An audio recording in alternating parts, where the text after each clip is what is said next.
ఇవన్నీ ఎందుకయ్యా ఇలాంటి మాటలు? చచ్చిపోయి ఎక్కడో ఉన్నాడు మీద అమ్మాయి కూడా చెప్పిందిగా మొన్న. అమ్మాయి కూడా ఎవడయ్యా రేపు చేయింది? ఎవడయ్యా అంత మంచివాడు? ఎవడో అమ్మాయి చెప్పింది రేపు చేస్తే ఊరుకుంటానికి బయట వీళ్ళు కోర్టులో ఎందుకున్నాయి వదిలేయటానికి? చేయలేదని చెప్పి నేను చెప్పకూడదు, నేను వాళ్ళ విషయం ఎత్తకూడదు. ఏ మాత్రం న్యాయం అన్యాయం ఉంటే సరిగ్గా విచారించి ఆ మాట తీసుకోమని చెప్పి నేను బాధపడను. నీకు నా కొడుకు ఫ్యాన్సే, నీకులా నీ వెనకాల ఎవరు ఏనాడు తిరగలా. నా కొడుకు తిరిగిన వాళ్ళు వెనకాల కూడా తిరగలే. ఎక్కడో బతికేవాడిని తీసుకొచ్చి ఇలా పనిచేశాడని బాధతో మాట్లాడుతున్నానే కానీ ఇంకో వేరే విషయం కాదయ్యా. నాకు అసలు ఏం వద్దు, మీరు అందరూ దయచేసి నాకు ఇంత బూడి తిప్పించండి, నేను కార్యక్రమం చేసుకుంటా. అమ్మాయి అయ్యా రాజేశ్వరి ఈ కేసు గురించి మీతో అందరితో వీడియో మాట్లాడింది.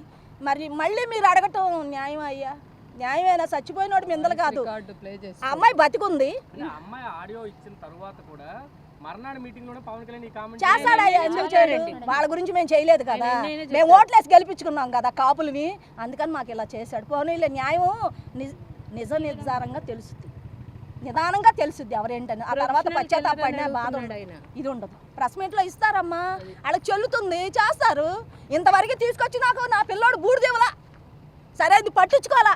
అక్కడ తిప్పుతున్నారు, ఎక్కడ తిప్పుతున్నారు, వాళ్ళు కూడా అందరూ మాయ చేస్తున్నారు. నేను ఎంతమంది ఎవరెన్ని మాయ చేసుకున్నాను, నా పిల్లోడు బూడి తిప్పించు. నేను కార్యక్రమం చేసుకుంటానయ్యా, నేను బతకలేకపోతున్నానయ్యా. నా కొడుకు రోజు నా మొక్క ముందు ఉంటున్నాడు, నేనేం చేయాలయ్యా? నాకు అసలు అర్థం కావట్లేదు.